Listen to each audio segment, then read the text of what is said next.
Olá, irmãos, paz do Senhor, tudo bem com vocês? Irmãos, eu fiz uma edição num vídeo muito importante do canal. É o vídeo que fala sobre sacerdotes, reis, nações que restam. Fala muitas coisas. Então, na verdade, esse daqui é o segundo vídeo que eu faço para divulgar esse vídeo maior e essa série que eu estou fazendo. Eu vou deixar o link do outro vídeo, vamos ver se você entende. Eu vou deixar o link no comentário fixo daquele outro vídeo, aqui também no comentário fixo, tá bom? Aí vocês leiam ali o comentário fixo que vai ter todas as instruções para vocês. Caso vocês já assistiram a esse vídeo que eu vou passar para vocês agora, eu sugiro que você possa recapitular essa parte. Ou escuta fazendo alguma coisa, lavando louça, dirigindo, fazendo alguma coisa. Eu acho que são de 15 a 20 minutos. Mas caso você já escutou e se lembra bem, então aí você vai no comentário fixo, lá vai ter o tempo exato para você pular para o final desse vídeo. Porque no final do vídeo também eu vou dar aí instruções para os irmãos, tá bom? Esse é o vídeo número 2 para divulgar essa série. No vídeo número 1 eu dei uma aulinha de alguma coisa, falei de Enoque, de Elias, algumas coisas assim. Seria bom você já ir ali e escutar também, pelo menos o início do vídeo, tá bom? Vai ser o primeiro link que eu vou deixar no comentário fixo. Então vamos bora pro vídeo aí, assiste aí. O que nós aprendemos aqui? Que a besta e o falso profeta, eles inauguraram o lago de fogo, pré-milênio, e depois Satanás e seus anjos, e todos aqueles que seguiram Satanás na rebelião, todas as nações que seguiram a Satanás e não foram fiéis ao Messias e ao seu reino, eles também vão ser lançados no lago de fogo, após o julgamento do trono branco. Perfeito? Então, nós passamos o ponto 1, o ponto 2, falamos alguma coisa antecipada no ponto 4, já que está relacionado, né? Na verdade, era para estar o ponto 3 aqui e o ponto 4 aqui, né? Faz mais sentido, já que nós estamos nessa ordem. Mas agora vamos ler essa leitura aqui, e através desses 5 textos em Apocalipse, essa parte vai ficar bem clara. Apocalipse 5, do 6 ao 10. Não tem segredo essa leitura, essas leituras. Agora as peças começam a entrar cada uma no seu lugar. O quebra-cabeça começa a ser montado. Apocalipse 5, do 6 ao 10. Então vi no meio do trono e dos 4 seres viventes e entre os anciãos de pé, um cordeiro como tendo sido morto. Ele tinha 7 chifres, bem como 7 olhos, que são os 7 Espíritos de Deus, enviados por toda a terra.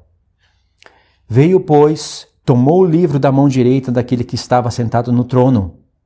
E quando tomou o livro, os 4 seres viventes, os 24 anciãos, prostraram-se diante do cordeiro, tendo cada um deles uma harpa e taças de ouro cheias de incenso, que são as orações dos santos. O Apocalipse já vai descrevendo e revelando as coisas da antiga aliança. Incenso são as orações dos santos. E entoavam um novo cântico, dizendo: Digno és de tomar o livro e de abrir os 7 selos, porque foste morto e com teu sangue compraste para o nosso Deus, os que procedem de toda tribo, língua, povo e nação. Aqui, ó. De toda tribo, língua, povo e nação foram comprados. Verso 10. E para o nosso Deus os constituíste reino e sacerdotes, e reinarão sobre a terra. Reino na terra. Sobre quem? Sobre as nações que restam. Elas não foram compradas como reis e sacerdotes e não são apresentadas como primícias para Deus. O povo santo, aqui, os santos eleitos glorificados, eles são primícias de toda a criatura de Deus. São os dízimos. Então, Apocalipse 5, do 6 ao 10. Reinarão sobre a terra. Apocalipse 20, do 1 ao 6. Reinarão por 1000 anos sobre a terra, 1000 anos. Lembra que nós lemos Apocalipse 19, do 17 ao 21? E depois do 20, do 7 ao 10? nós pulamos justamente o texto que nós vamos ler agora. Então vi descer do céu um anjo, tinha na mão a chave do abismo e uma grande corrente. Ele segurou o dragão, a antiga serpente que é o diabo, Satanás, e o prendeu por 1000 anos. Lançou-o no abismo, fechou e pôs selo sobre ele, para que não mais enganasse as nações, até que se completassem os 1000 anos. Depois disso é necessário que ele seja solto por pouco tempo. Vi também tronos, e neste assentaram-se aqueles os quais foram dada a autoridade de julgar. Vi ainda as almas dos decapitados por causa do testemunho de Jesus, bem como por causa da palavra de Deus. Tantos quantos não adoraram a besta, nem tampouco a sua imagem, e não receberam a marca na fronte e na mão, e reviveram e reinaram com Cristo por 1000 anos. Primeiro são decapitados, porque não adoram a marca da besta, que está no futuro. Nem adoram o seu nome. São decapitados, degolados, e ressuscitam. E após isso, reinam com Cristo por 1000 anos. Essa é a verdade da palavra.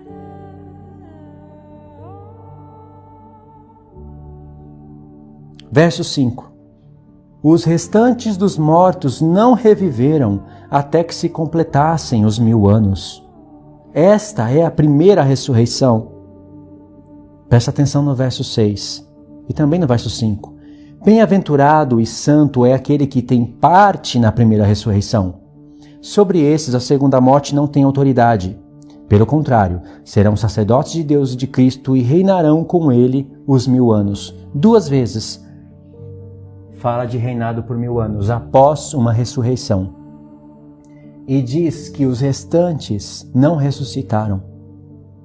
Os que ressuscitam na primeira ressurreição porque têm parte na ressurreição de alguém. Está escrito aqui. Bem-aventurado e santo é aquele que tem parte na primeira ressurreição. Qual que é a primeira ressurreição?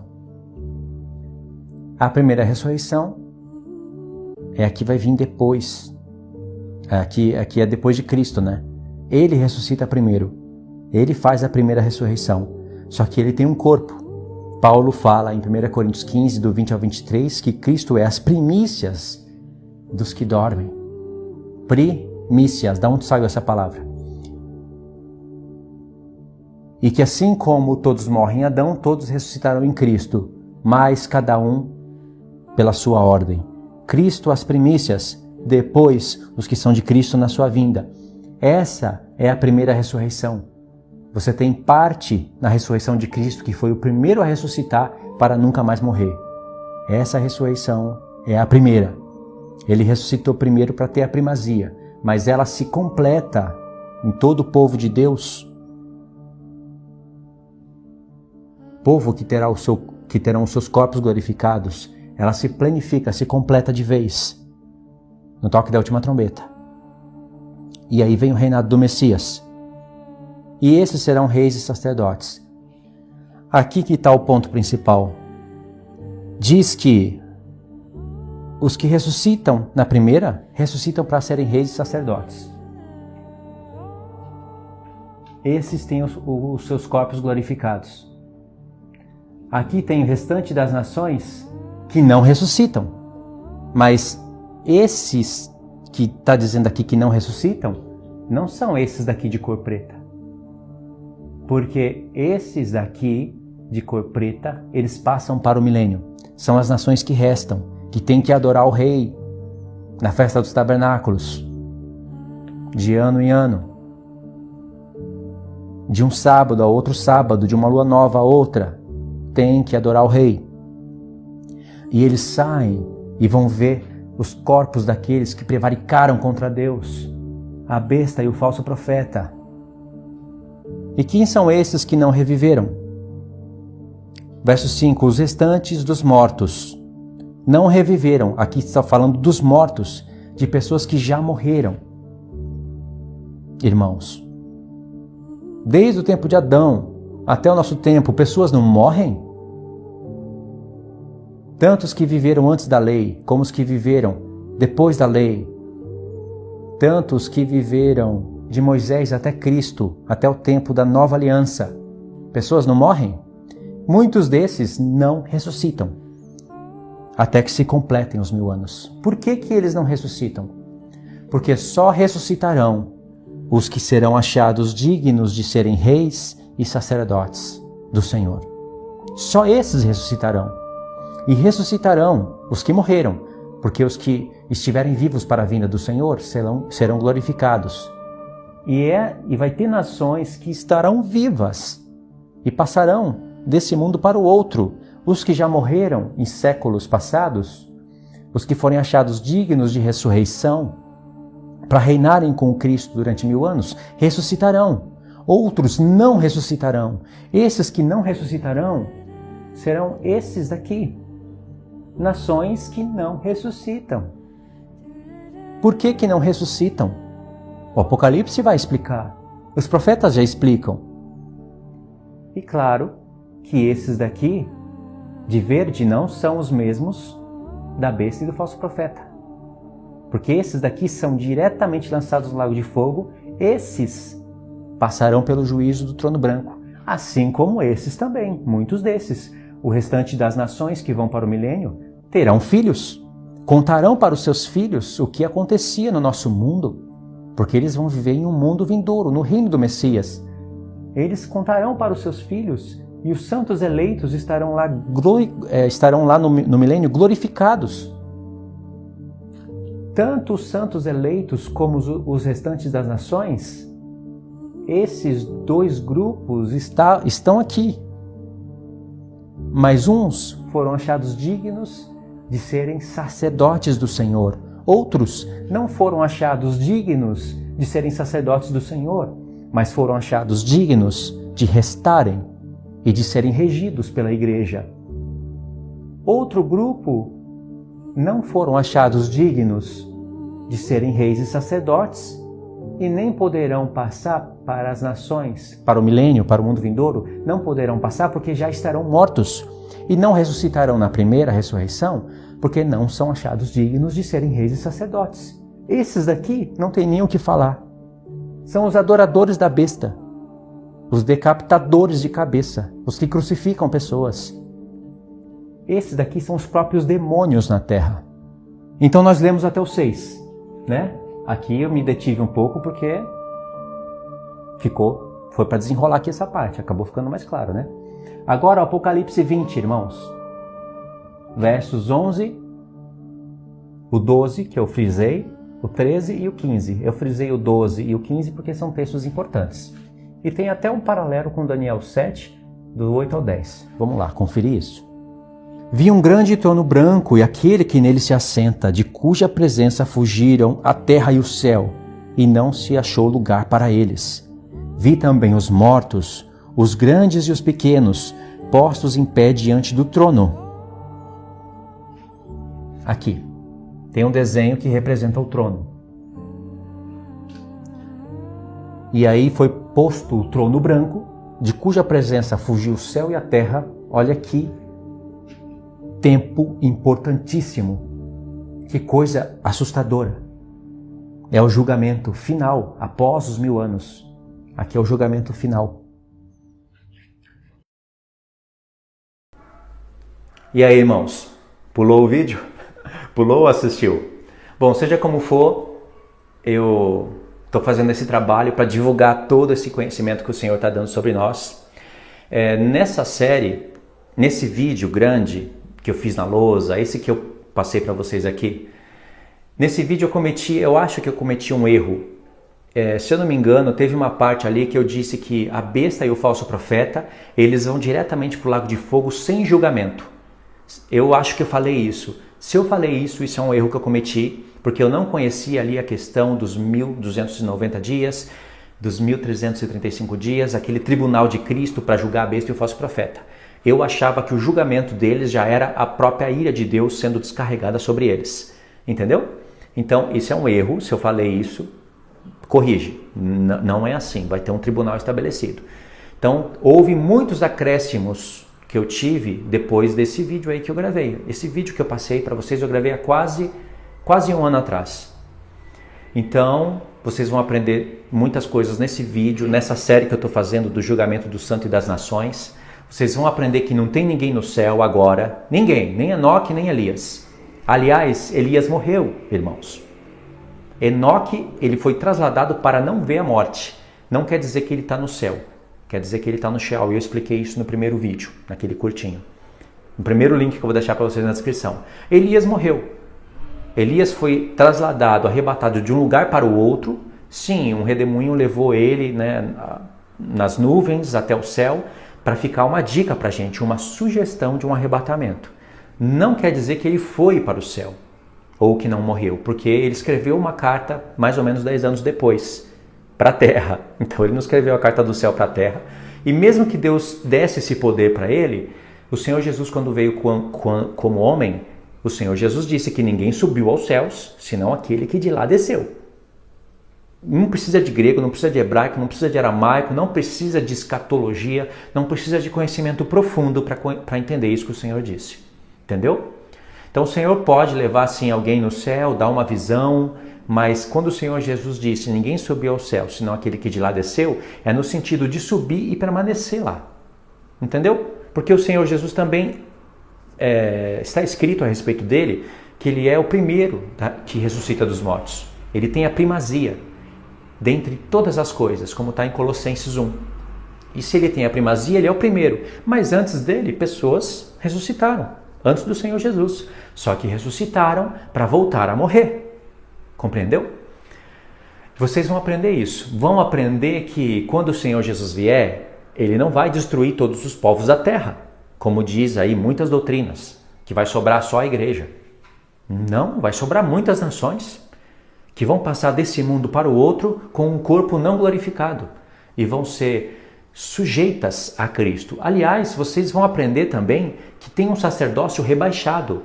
Tem um sacerdote de Cristo, os sacerdotes de Cristo com os corpos transformados que reinarão sobre a terra. E reinar sobre a terra, você vai ver que vai ter um reino de sacerdotes rebaixados para depois você olhar para as nações. As nações estarão sujeitas a esse sacerdócio rebaixado e esse sacerdócio rebaixado estará sujeito ao sacerdócio real, entendeu? Ao reino do sacerdote, aos sacerdotes de Cristo. Aonde é que diz isso em toda a Escritura? Na Palavra de Deus tem tudo isso. Principalmente em Zacarias, no finalzinho do livro, e no finalzinho de Ezequiel, principalmente. Seja como for, você vai aprender que o primeiro trono de Cristo, eu vou falar primeiro o trono de Cristo e o segundo trono de Cristo. É tribunal branco, mas é Cristo quem está lá. Então, no primeiro tribunal, vai servir para condenação e para galardão, não só para galardão. E no segundo trono, no segundo tribunal, vai servir para condenação e para galardão, não só para condenação. Lá em Apocalipse 20, quando abre-se os livros das obras e também o livro da vida, ali diz, se alguém não tem o seu nome achado, escrito no livro da vida, esse é lançado no lago de fogo. Aí tem pessoas que acham que o mundo inteiro vai ser condenado ali. Porque só a igreja vai ter o nome escrito no livro da vida. Errado. Ali não está escrito o livro da vida da igreja. O livro da vida dos eleitos. Está escrito da vida. Tem pessoas que viverão no milênio e que terão seus nomes escritos lá. Tem muitas pessoas que morreram em todas as gerações que não ouviram falar do Senhor e não vão para o lago de fogo. Será que você iria mandar o mundo inteirinho para o lago de fogo? Pessoas que não ouviram do Evangelho, jovens de todas as gerações, você iria condenar todos esses ao lago de fogo? Você vai julgar ele pelo livro das obras. Ninguém precisa conhecer o Evangelho para saber que você derramar o sangue de alguém é errado. Ninguém precisa ouvir a palavra de Deus, conhecer Moisés e toda a profecia para saber que você roubar é errado. Matar é errado. Tem muitas nações que viveram no passado que fizeram guerras umas com as outras, mas quando você faz guerra, imagine, no tempo da Antiga Aliança, por exemplo, Deus mandava matar homens, mulheres e até crianças. Deus que mandava matar. Deus não manda você cometer assassinato. Mas os perversos, aquelas pessoas que iriam perverter a terra toda, no tempo da antiga aliança, naquele contexto, com aqueles propósitos, tinha que ter guerra. A nossa guerra hoje é diferente. Não é com espadas, não é contra sangue, contra carne, mas é contra principados e potestades nos lugares celestiais. E as nossas armas, elas são as armas da oração, da palavra, como Paulo fala, que ele lutava não com armas carnais, e sim com armas poderosas de Cristo, para desfazer sofismas, desfazer toda a doutrina contrária contra Cristo e trazer os pensamentos cativos à obediência de Cristo. Entendeu? Vocês vão aprender todas essas coisas, vão aprender também o que é levar cativo, cativeiro e dar dons aos homens. Essa é uma mensagem espetacular. Vocês vão aprender sobre espírito, alma e corpo, que são os vídeos que eu não gravei ainda, mas eu vou gravar. Vai aprender para onde vai o espírito, para onde vai a alma, para onde vai o corpo, e se é tricotomia ou dicotomia, se é trindade ou binitarianismo. Vocês vão aprender tudo isso, tá bom? E vão aprender também a interpretar a palavra de Deus sem contradizer a própria palavra de Deus. Aí vocês vão aprender a serem aptos para julgar. Se fosse te dado agora na sua mão a chave do julgamento, se o Senhor fizesse um teste, vamos supor, eu não vou falar aqui a linha, não vou falar que é o calvinismo, mas se o Senhor desse aqui a chave do julgamento na mão dessa linha, que eu não falei que é o calvinismo, e dissesse assim, olha, aqui está o reino na sua frente, do lado esquerdo tem os bodes e do lado direito as ovelhas, e aqui está a chave do julgamento. O que você faria? É um teste. Aí na mente dessas pessoas que estudam livros, que pervertem o caráter de Deus e a palavra de Deus, eles fariam o seguinte, iria na hora buscar conexão com o que eles aprenderam, eles iriam dizer assim, bom, o milênio acabou, nós estamos vivendo o milênio agora, se Jesus veio o milênio acabou, nós entramos no estado eterno, só vai se salvar os eleitos, aquele que Deus quis salvar, os que Deus não poderia ter salvo e não quis salvar, porque Ele é um Deus justo, esses vão para o inferno, para o lago de fogo. Então o que eu devo fazer agora? Simples. Os bodes do lado esquerdo vão todos para o lago de fogo e os que estão do lado direito, eles vão entrar no reino, no estado eterno. Sabe o que essa pessoa iria fazer na hora desse julgamento? Ela iria cometer uma atrocidade. O Senhor Jesus, na hora que ela decidisse isso, o Senhor Jesus iria falar, longe do meu trono, longe do meu reino, você jamais vai reinar comigo. Não quer dizer que vai para o lago de fogo, aí que está o diferencial, porque o Senhor vai querer saber o que ela ora, o que ela faz com os dízimos que ela recebe. Aliás, está recebendo já errado, né? Está falando que dízimo é dinheiro e está recebendo isso.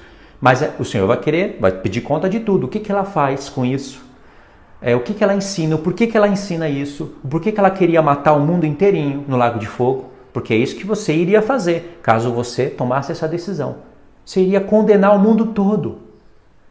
Todas as pessoas que viveram nas gerações passadas, que não ouviram falar do Senhor, todos aqueles irmãos que tiveram, agora estou falando da época do Novo Testamento, todos aqueles irmãos que tiveram um histórico com Deus, uma vida com Deus, mas que de repente ali, um ano antes da sua morte, começou a se deslizar, assim, se desentendeu com o irmão, cometeu pecados que não são pecados que te levarão para o lago de fogo, mas são pecados que te tiram um sacerdócio, são pecados que acaba te diminuindo como sacerdote, te tirando até a entrada no reino.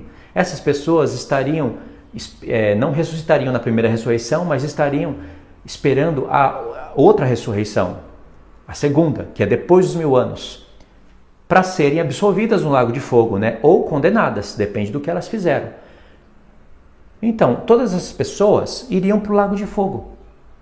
Se você pensa que no trono branco só vai haver condenação, então você está mandando todo mundo para o lago de fogo. Todas as pessoas que iriam ser salvas. Aliás, as próprias nações que iriam restar para serem governadas, os calvinistas iriam mandar elas para o lago de fogo. Como que essa pessoa vai reinar com Cristo? É um teste, irmãos. Agora é um teste.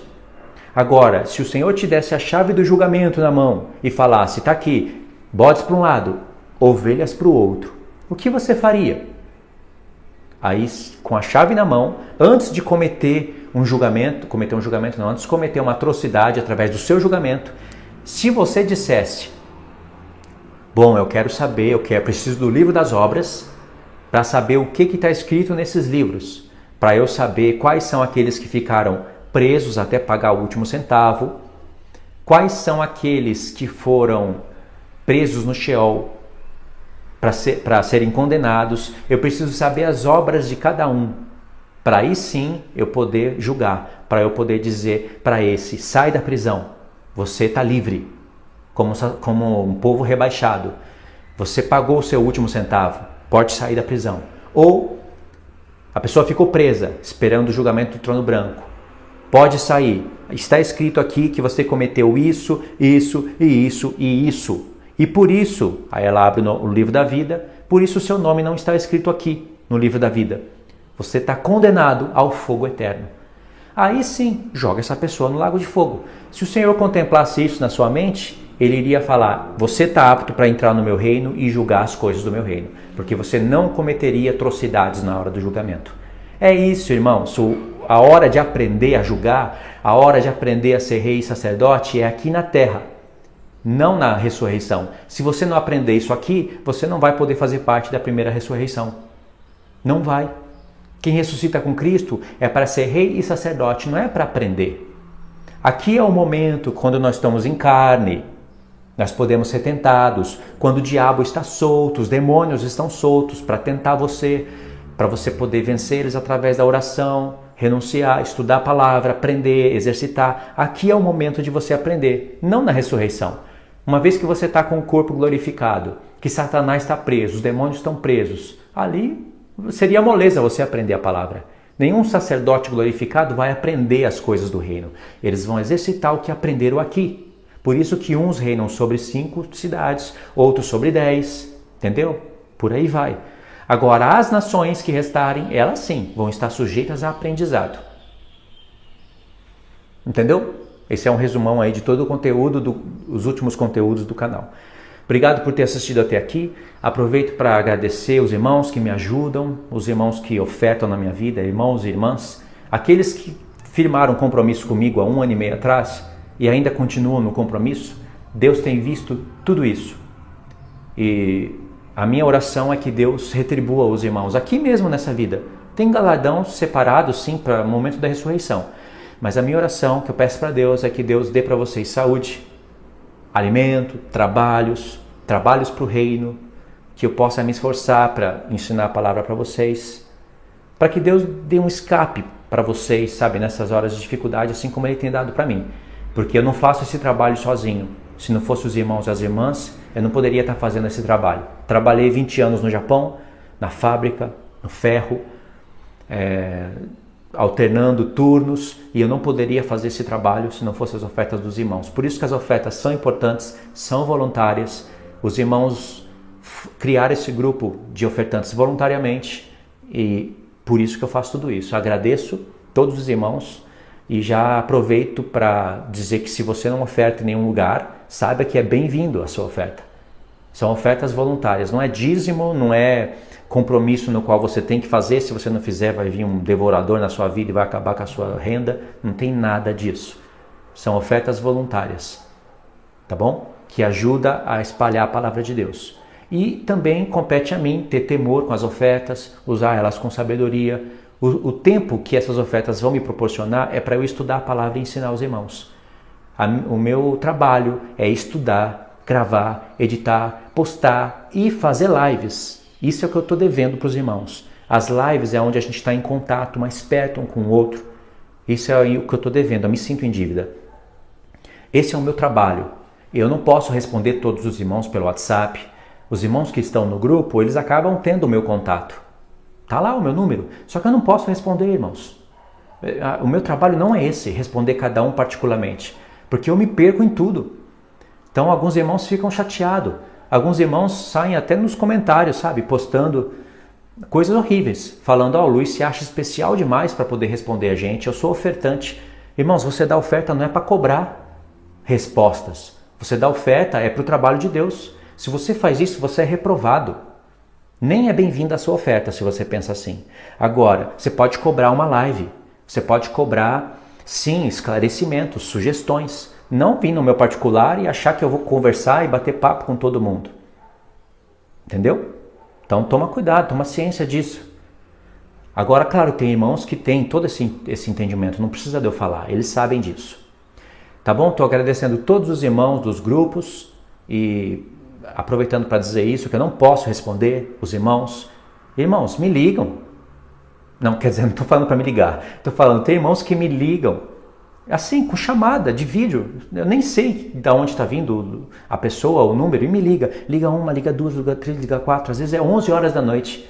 Irmãos, isso não é certo. Não é certo. Se você acha que você tem o direito de fazer isso por causa das ofertas, não oferte. Saia do grupo. Oferta em outra vida, em outro lugar. Não faça isso que aí você me atrapalha. Se quer me ajudar, oferta com um pouco que você tem e aí você me cobra nos seus direitos. Tipo, irmão, vamos fazer uma live, né? Participa mais. Tá faltando esses vídeos aqui, eu preciso de esclarecimento ali. Assim eu acho que fica mais... Você tem mais o direito de cobrar, né? Porque, aliás... não é que eu estou sendo pago para fazer a obra, não vamos colocar nessa maneira, porque eu também não estou cobrando de ninguém, é voluntário, entendeu? Só que a palavra permite as ofertas, ela diz que aquele que prega o evangelho, que vive do evangelho. Eu não sou o apóstolo Paulo e nem me comparo a ele, nem quero que ninguém me compare a ele, como fazem aí nos comentários brincando. Brincando ou sério, não sei. Mas eu não estou nem nos pés do apóstolo Paulo.